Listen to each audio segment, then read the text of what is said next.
Did Judas Priest cause a riot in New York City? Did Kurt Russell smash a priceless vintage guitar on the set of Quentin Tarantino's The Hateful Eight?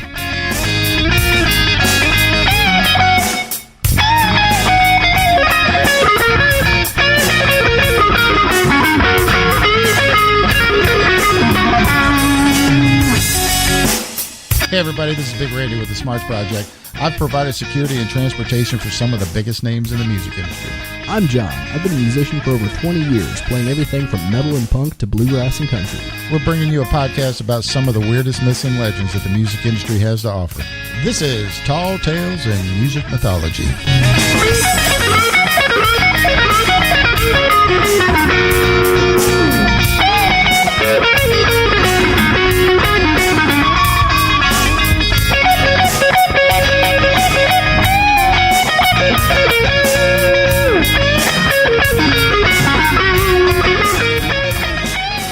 Hey everybody, it's Big Randy with the Smarts Project. Welcome to the podcast. And now, if you think he'll let it go, you're mad. You've got another thing coming, Mr. Jonathan Gluff. Hello, everybody. So, in the music news, one thing that caught my eye was Eminem hosted a promotional event in Detroit in the style of a pop-up restaurant with a menu featuring mom's spaghetti. Did you hear about it? No, I didn't. Dude, I thought it was genius. That's funny. Spaghetti, I don't know if it was him or if it was like a marketing person, or it was good. So Eminem spoke of the event at the Shelter Club underneath St. Andrews Hall in Detroit to promote his new album, Revival, in a tweet on December 14th saying, "Detroit, come vomit up some spaghetti with me this weekend at our official hashtag Revival pop-up." Food and exclusive merchandise was available, and the spaghetti menu item is a nod to the lyrics, of course, to the Oscar-winning hit Lose Yourself from the movie 8 Mile, in which he's nervous about competing in a rap battle. That, quote, "there's vomit on his sweater already, mom spaghetti." Yep. So I haven't heard, I read a whole bunch of stuff leading up to it, like, hey, we got this cool thing happening. Okay. I haven't read anything about, wow, that was so cool. So I didn't even know that happened. I saw some stories on Eminem this week, obviously mostly because of the release of Revival, but I didn't know anything about that restaurant thing. That's I tell you what, I like his music and all. I can't really say that I'm like a major fan. Right. Shoot, I'd just like to be there just to see what happened, you know. I'm sure it was like if the label had anything to do with it, it was some kind of, major record drop and, make it all foo-foo and everything. But, yeah. So, anyway, so my story today is about an event that happened in Madison Square Garden with Judas Priest.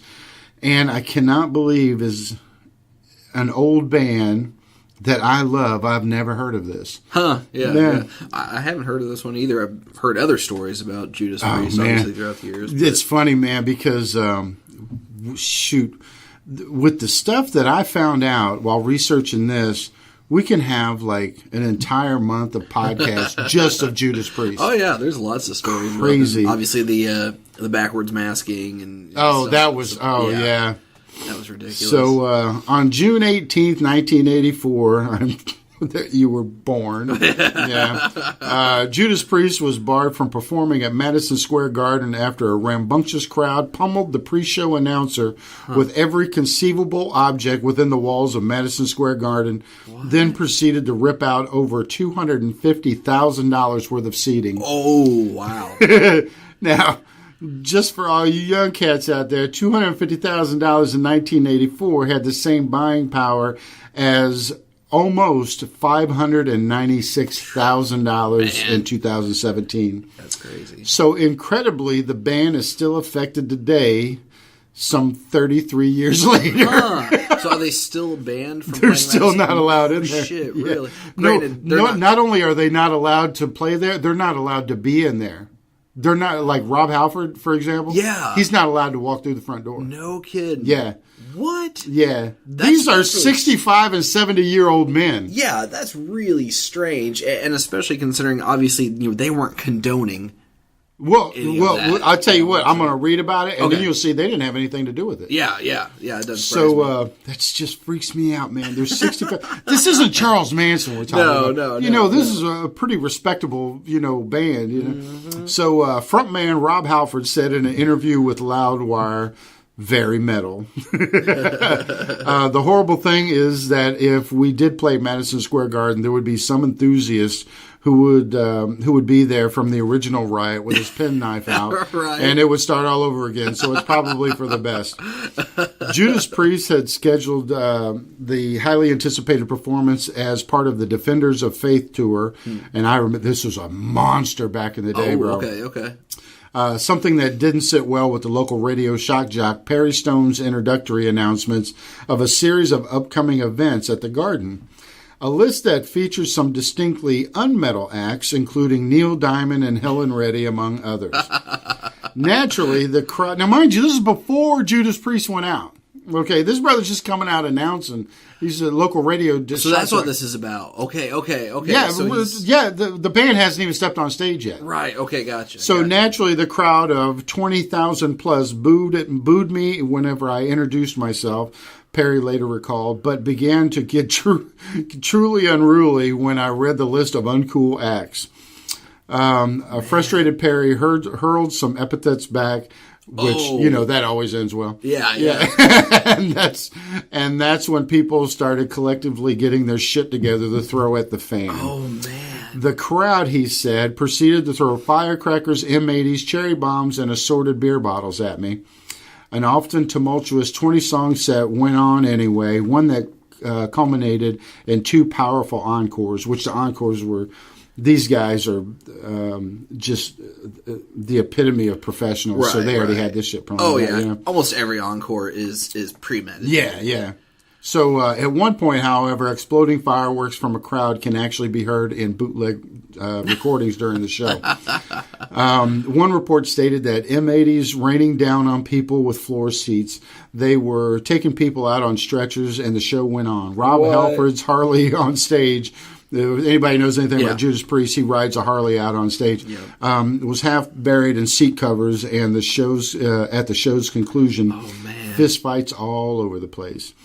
The problems didn't stop there either, as eventually chairs started flying around. New York's finest arrived, and many were carted off in various paddy wagons, according to Perry, who was also banned for life.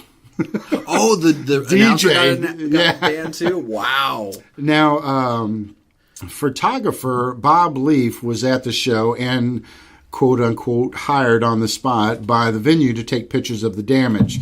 Now, there's two versions of this, and I'm going to read both of them. This particular one is it's Bob's version according to Madison Square Garden. Okay. So afterwards, Priest had a party at the Limelight Club, Bob remembered. When I finally walked in, Kenny, which he's talking about former Priest guitarist K.K. Downing, who had seen me half buried in cushions in the pit, yelled out, "You survived!"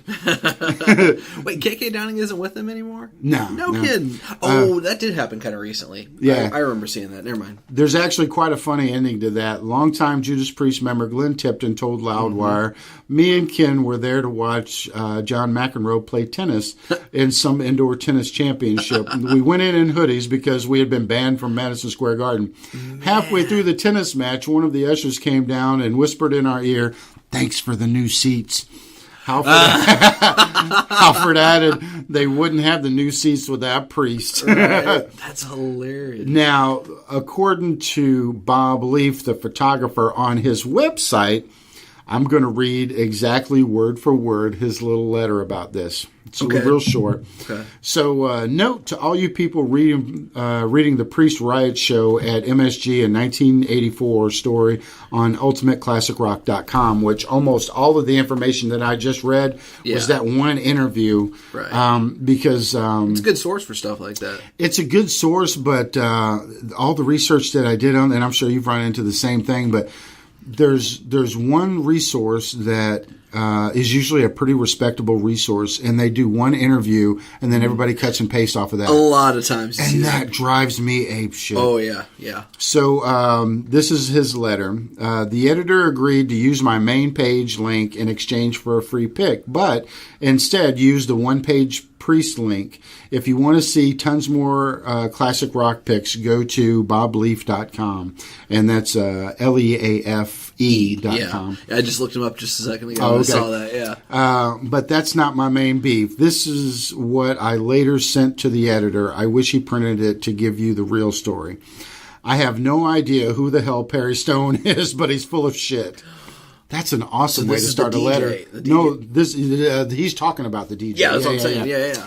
I was in the pit to shoot opener Great White that night, and I think it would have been, I would have remembered if, quote, firecrackers, M80s, cherry bombs, and beer bottles, unquote, were thrown at him because I would have been hit and the photographers would have angrily exited post-haste. Oh, really? You can bet we would have raised a huge stink if anything like that happened, and we'd still be talking about it today. I love the way that he put this. You can also bet that I would have written pretty pissed offedly about it on bobleaf.com when I launched the site in 2004 because I wrote about everything else I shot back then, including almost everyone on your classic rockers list. And I would certainly know who Perry Stone was. The problem is it never happened. Maybe someone would like to bring this to the editor's attention, Bob Leaf. And what another thing that I'll add on here, and this is from me, not from his website. Yeah. Surprising as this may come to some, the entire Madison Square Garden incident is nowhere to be seen on Perry Stone's wiki page. Really? Yeah. So did the event actually did happen though? Correct. Well, the event actually happened. Like there was actually a riot. It's the details. Okay. So there's pictures showing that there's cushions on the stage. Okay. That's from Bob Leaf's webpage. Okay. Oh, okay. Now, whenever you're talking about the firecrackers and that's what didn't happen. Yeah, and the beer bottles and the fights and all that other kind of stuff. That's what's in question. Well, and that makes sense because when you think about this, like beer bottles getting thrown. Okay, that could make sense if the venue is selling bottles of beer. Okay, which is doesn't happen now. I don't know if it happened back then because now they just sell everything in plastic cups. Right. So that doesn't happen. But the M80s and firecrackers, people would have had to have brought those into the venue beforehand. Exactly. And for no other reason but to start shit. Right. You know so they were going to do it regardless. They're just looking for a button. Yeah. Exactly. Now, I'll tell you this. I've been to a couple of metal concerts. Oh, I've been to a lot. Well, I mean, at that time, now, at that time, I've never been to MSG, so I don't know how they rolled it back then. But I can tell you that the concerts that I went to back then, they did kind of a cursory check, right. Hey, let me pat you down type of thing. But it wasn't anything heavy like it is now. Yeah. But they damn sure didn't sell no glass. Oh, okay, so they didn't and shit back like then. that. Okay. Well, I wasn't sure if they did or historically speaking, New York is more violent than pretty much every place on the planet. Oh, hell yeah. So I can't imagine that they're going to be selling glass bottles back. No. That's begging for problems. Yeah, exactly. Begging for problems. So a couple of things I found out while searching this that didn't really fit into the story that I thought was neat was anvils have been used as musical instruments from time to time, including as pitched percussion instruments in Richard Wagner's four-opera Ring Cycle, also known as, I know I'm going to screw this up, Der Ring des Nibelungen. It's already, you already messed it up by calling him Wagner instead of Wagner. Oh. I'm just messing with that. Shut up, really? Yeah. Wow, I messed up on the English part. You wow. good, dude, you good. Wow. Well, I mean, because it's a German name. Right. So I'm just messing. I'm just busting. Yeah, if he was from Germany or from Jersey, it'd be Wagner. Yeah, exactly. So, and the anvil, the very embodiment of heavy metal, was prominently featured in the heavy metal band Judas Priest's 1990 song "Between the Hammer and the Anvil." Oh, gotcha. I thought that was kind of cool. Judas Priest has been together for almost 50 years, a career almost as long as its inspiration, Bob Dylan, and the song "The Ballad of Frankie Lee and Judas Priest." So that's where they got their name from. Okay. Yeah. Okay. I wasn't sure. Which actually we have a little bit. We're going to talk about it after John's story about that. The last one I have is kind of long, but I thought it was really cool. Okay. Judas Priest was one of many bands on the list of music played during the negotiation of Manuel Noriega's in Operation Just Cause. Do you remember this? No. Wait. No, go ahead with the story. Let me see if this is one thing. For those of you who may not remember, for whatever reason, in Panama in late December 1989, I don't know, you were like, what, 4? 5? 5, yeah. A few days before Christmas, Noriega sought sanctuary in Panama City's Nunciatura, essentially the Vatican's embassy in the tiny, predominantly Catholic country. Okay, gotcha. American troops gathered outside the embassy and waited while General Max Thurman negotiated Noriega's release with Monsignor Joe Sebastian Laboa at the embassy gates. Thurman was concerned that reporters and other stealth observers might be able to use high-powered microphones to eavesdrop on the conversations with Laboa, so he ordered a wall of sound to be built around Nunciatura. By Christmas, I know you know where this is going. Yeah. By Christmas, the building was surrounded with Humvees outfitted with huge speakers, and they were all tuned to Armed Forces radio. Not only would the music provide cover, but it would also serve to annoy the shit out of Manuel Noriega that he eventually got so fed up that he would surrender. Yeah. At first, Christmas music was played because it was Christmas time. Then the offensive began. Manuel Noriega was a fan of classical music styles, especially opera. Armed Forces radio countered by playing whatever troops wanted to listen to that were stationed in the area or elsewhere in Panama where the U.S. military had presence. So did they play Van Halen too?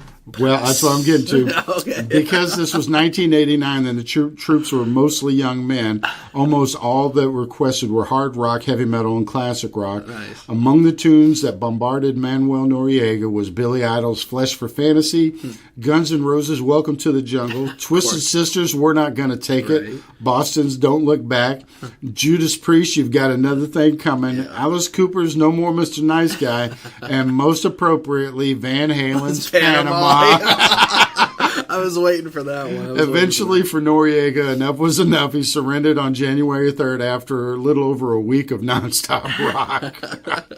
Nonstop rock. Hey. So the last thing I got is I didn't know this, but Judas Priest have actually done covers. Did you know this? I don't think so. They've covered songs by other artists, including, this is not the whole, this is just the major names. Right.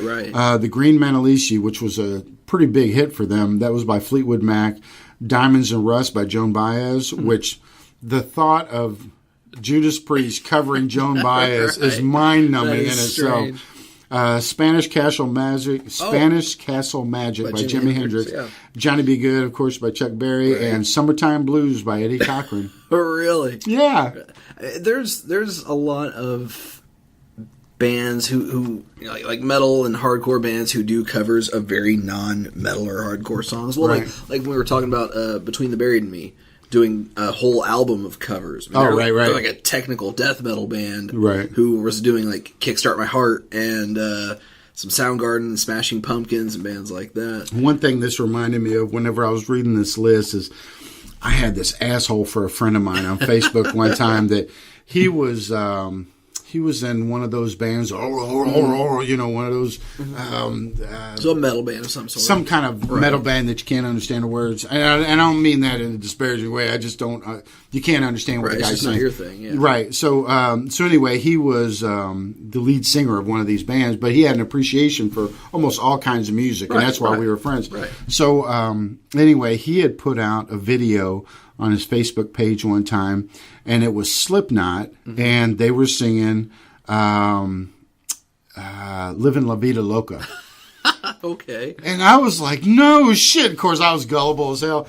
No shit, Slipknot singing this. Wow, Livin' La Vida Loca. And of course, you know, whoever did it, they did a really good job because they edited it. It was all concert footage and all that. And they edited it really good to make it look like, of course, the guy has a mask on. Right. You know.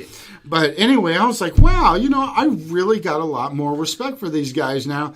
And it was like 2 days later, he came back and he was like, oh, God, I love trolling people that don't know Slipknot. I was like, you asshole. I took him off. I couldn't say yeah. We're still friends, but I had to take him off my Facebook. I was so mad. If you think that Slipknot is some amazing band like that. Maybe I deserve it. Not talking shit about that, but I typically maybe it's a little your fault. no, that guy's fault. Right, not yours. Yeah. I mean, I was gullible, no doubt. Nah, I didn't know anything about it. No, lots of bands have covered shit like that. Thrice did Eleanor Rigby. They were like a post-hardcore band. They covered that. Oh, no kidding. Yeah, and did it really well. Like, completely changed it from the original version, but it's great. I'll be damned. They also later covered Helter Skelter and did it much similarly to the Beatles version of it, too. But yeah. Wow, that's kind of cool.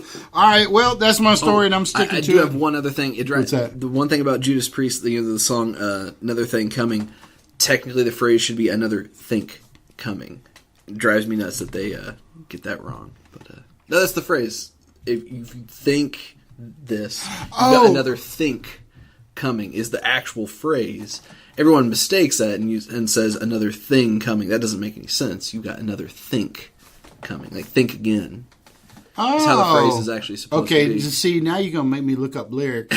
No, because they do say you've got another thing. Oh, and actually in the lyrics. So they're wrong. Right, but grammatically speaking. They're wrong. They're wrong. Grammatically speaking, How they're wrong. dare you say that Judas Priest alone, but Rob Halford, one of the greatest frontmen on the planet. I am not talking shit about Judas Priest. So we'll be splitting up the podcast after this. Without Priest and Maiden, you wouldn't have metal as we know it today. Oh, absolutely, That whole new wave of British heavy metal from the late 70s, early 80s is what directly influenced. And I'll tell you what, that was definitely, whenever I was in high school, those guys were the litmus test for, can you go out with my daughter? If you had one of their shirts or a patch on your jacket or anything like that, nope, sorry. Go find some. Oh, yeah, you're not going out with anybody's daughter. Hell no. You better show up with a part in your hair and smelling like polo. Shit.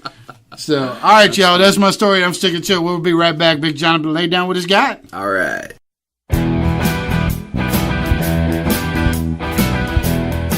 Hey everybody, John here. If you'd like to hear me rant about other topics besides just music, check out the Gluff Nation podcast, where my brother and I tackle topics from politics, pop culture, and tech trends. Find us on YouTube, and we'll be bringing our rambling diatribes to iTunes and everywhere else podcasts are available soon. Thanks for listening. Alright, and we're back. So, I love this particular topic because it's one of the few instances where it allows me to add my commentary on movies into the show. You know, I think I've talked about movies a bit here and there, but not a whole lot. I guess the times I do talk about other entertainment formats besides music usually consists of me bitching about how terrible most TV shows are. That could cover a lot of, you bitching about things, that could cover a lot of different subjects. I mean, 90% of the time things I'm talking about bitching. I mean, what can I say? Because I hate, fill in the blank. I hate everything. It's like I said, the time my parents were up here, we were playing Taboo or something like that, and Kristen gives me the clue, and it's like, okay, this is something you hate. I go, I hate everything. That really narrows that down. You're right. Oh, God. Anywho. So I saw this story pop up quite a while, because, and that's not surprising since this movie did come out in around Christmas of 2015.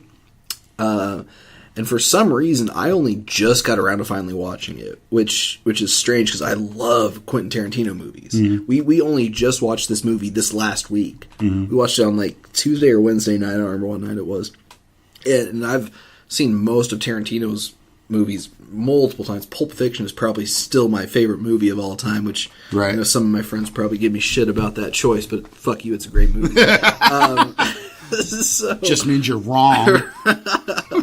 But yeah, I do love the majority of Tarantino's former films. So this one, I only just now got around to watching it, almost a full 2 years after it came out.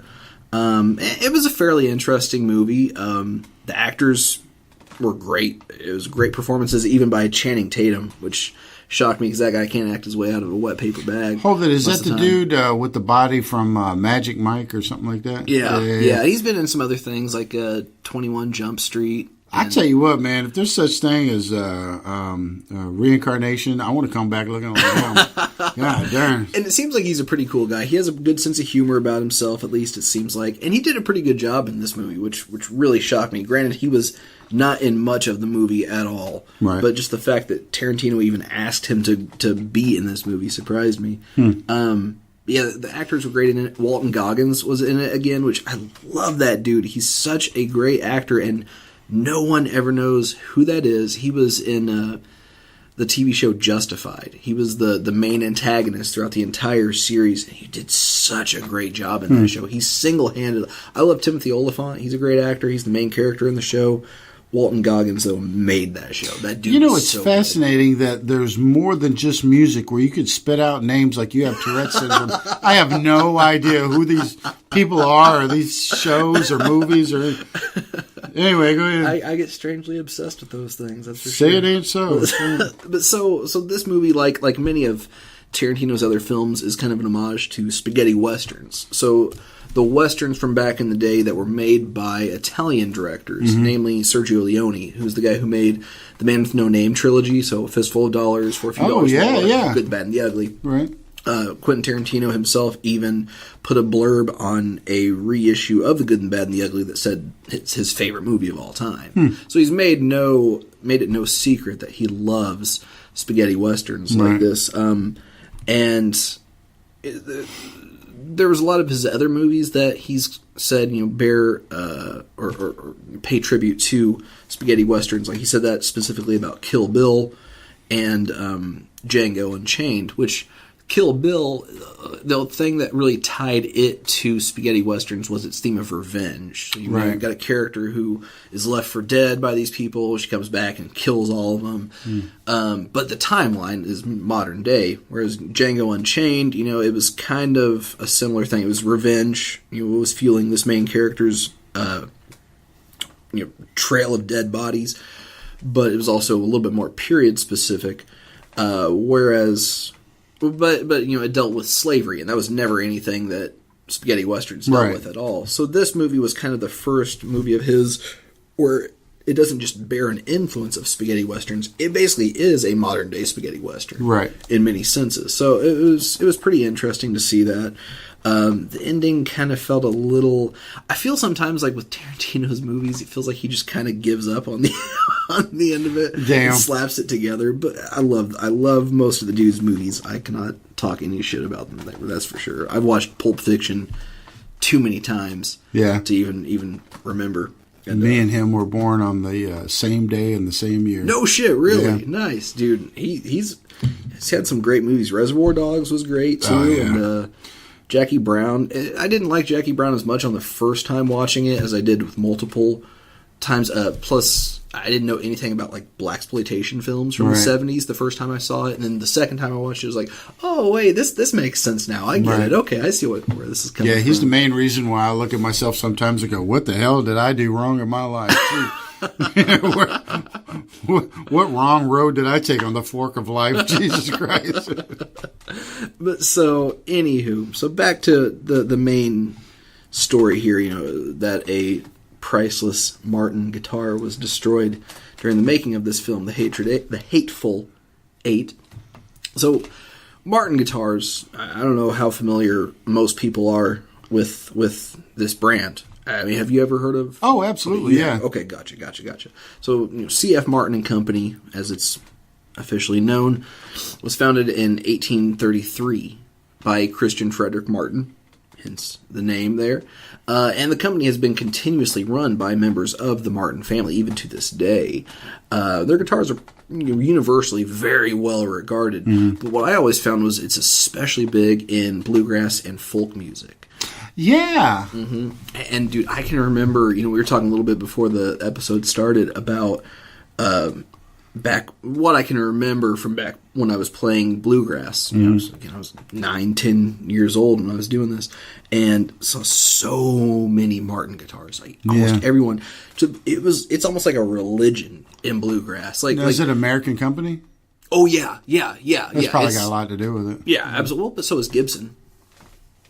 Oh, no shit. Mm-hmm. Yeah, so was Gibson. Well, I mean, that's pretty respected in the country realm. You know? True. Although, ironically enough, a lot of country guitarists use a Japanese made guitar, which is Takamine. Right. Who makes great guitars. A la Toby Keith. Hell, I use an ESP guitar, which ESP owns Takamine, so same family kind of there. But, like, people in bluegrass especially, I mean, I sometimes make fun of certain denominations of Christianity for being so dead set on using the King James version of the Bible as like, oh, this is the one true version of the Bible. Right. Which we can talk about how wrong that is for very long time.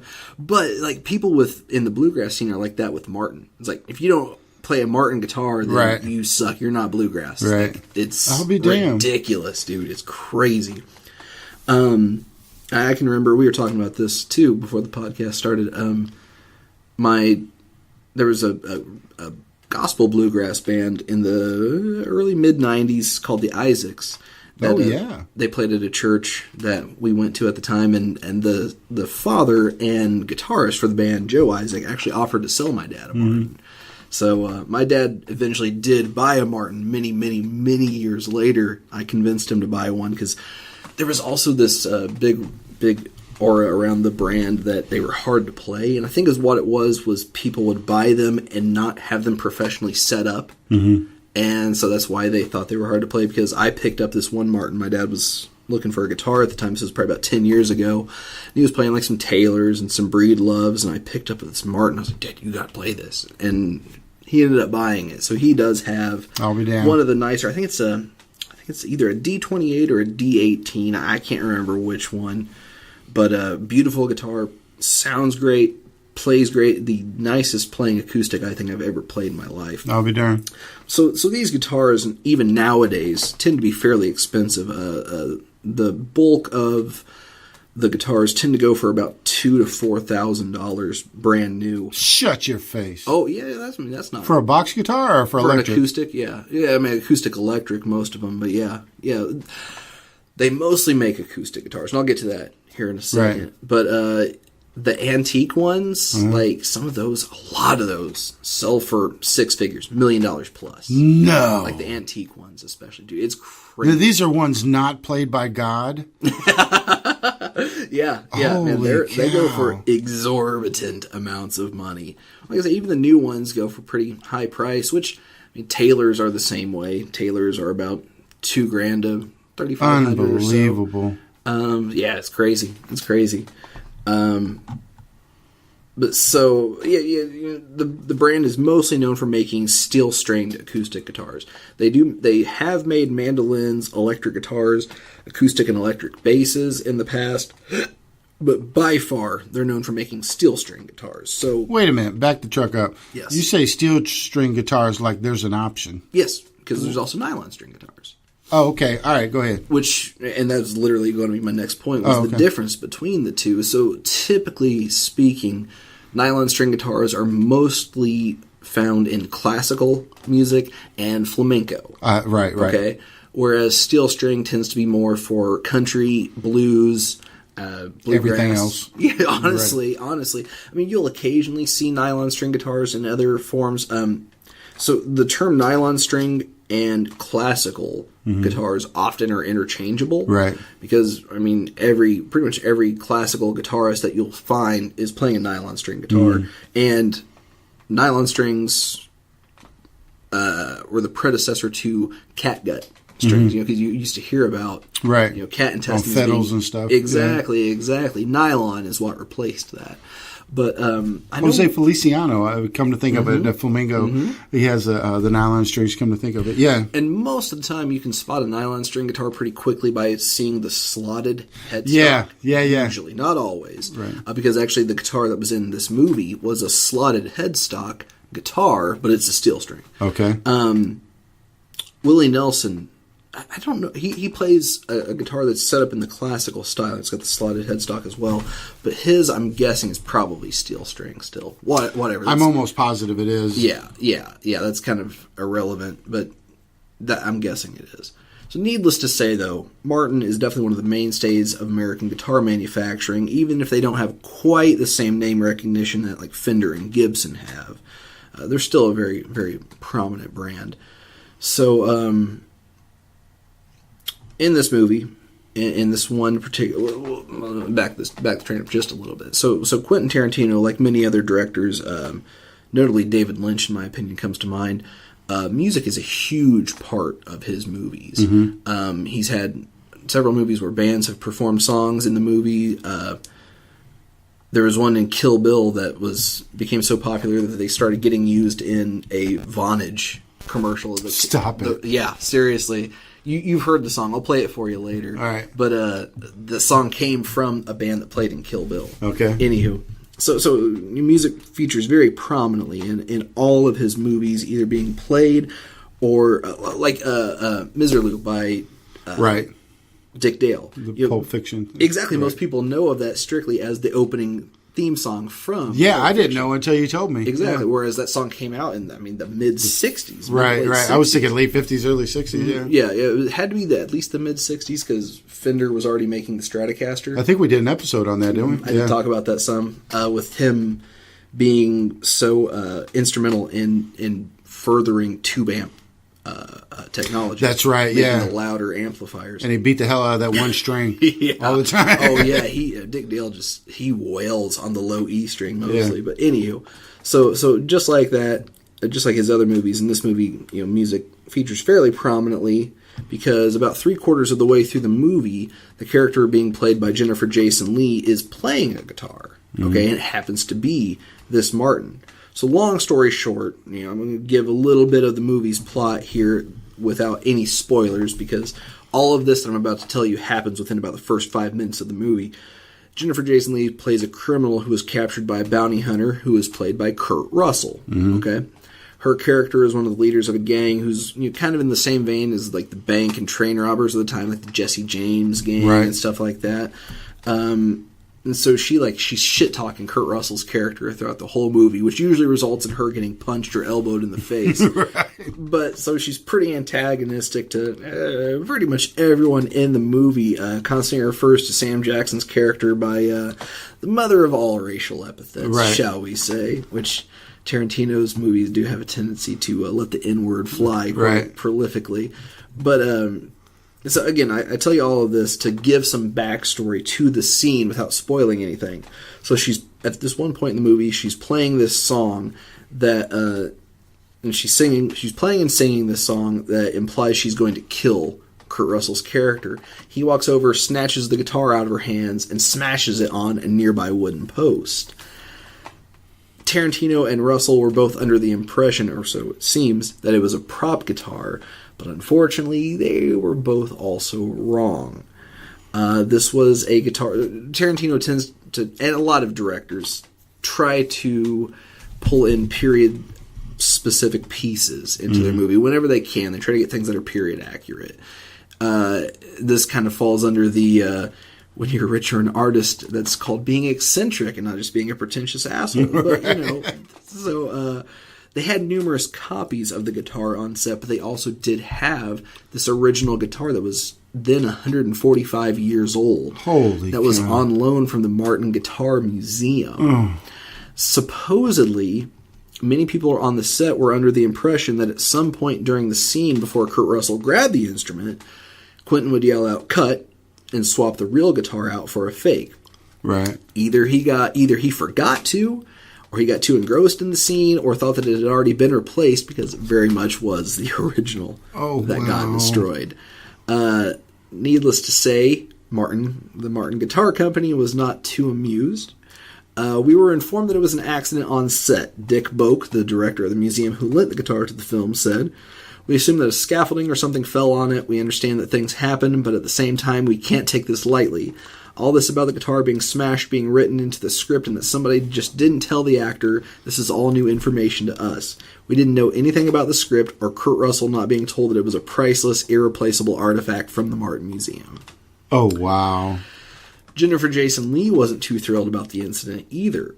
She knew it was the real guitar that she was playing. So in the scene when he grabs the guitar, she's like, "Whoa, whoa, whoa, whoa! Right. That wasn't just That's not good acting. Right? That was legitimate. And in fact, she said, so this actually was the first guitar she had ever played.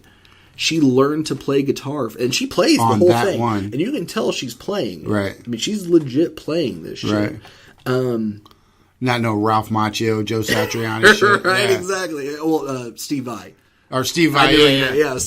They're pretty similar, obviously, since Joe trained Steve Vai. But, so yeah, she actually learned how to play guitar for this one specific scene. On this museum piece, antique. And she took it home with her to practice. So Wow. like she kept this thing with her, and she said she actually thought that they were going to be trading out the guitar too, because she said, quote, "I thought we were going to trade out guitars. Kurt thought it must be a dummy guitar. I don't think Quentin knew that it was a real one either." And she was especially even further bummed about the loss because she was actually planning on buying it after the movie was over. Now, granted, she was under the impression that it was a $4,000 guitar, when in actuality it was about $40,000. Oh, wow. Which, that seemed low to me. I could have seen this guitar being that old. Hundreds of... Exactly. Yeah. Yeah, I figured at least a couple $100,000. So it wasn't technically priceless. Right. But very pricey. So, anywho, Tarantino did end up giving her an 1880s Martin as a gift when the filming wrapped. Oh, that's so cool. She still did get her guitar. But, Martin gave her that. No, Quentin Tarantino bought that and gave it to her. As a result, though, it seems that Martin is not going to be lending any guitars To Quentin Tarantino. No, to any films. Period. Oh, shut now up. because of this. I think that's how big of a deal. And I don't blame him. That's a lot of yeah. A, it's a lot of money, and B, it's a piece of their history. I mean, you got to figure this is a company that's been around for almost 180 years, right now, right? Well, and that's that's one thing that really gets me about. I mean, I'm not accusing Kurt Russell of doing this on purpose, but people that do things like that on purpose. That's great. Oh, I can write a check and pay it off. Well, you know what? You're taking that experience away from people in the future that can enjoy that. So it's more than just being selfish. Oh, absolutely. I mean, there's sentimental value there, and I do fully believe that. I really don't think that Kurt Russell would have smashed this guitar if he knew it was. Yeah, because he's a musician, right? Maybe. I'm not sure about that. A lot of actors are. Right. I don't know. I know Kevin Bacon is and Keanu Reeves. Right. But I don't know about Kurt Russell. He may very well be. Right. But yeah, that was. I really don't think that he would have done it, and I really doubt Quentin Tarantino would have allowed that to happen if he would have known, considering how respectful he generally is. Yeah, but I also know that he goes to extremes to make a shot, That's true. But I don't know if that shot would have been worth it, Oh, no. And, yeah.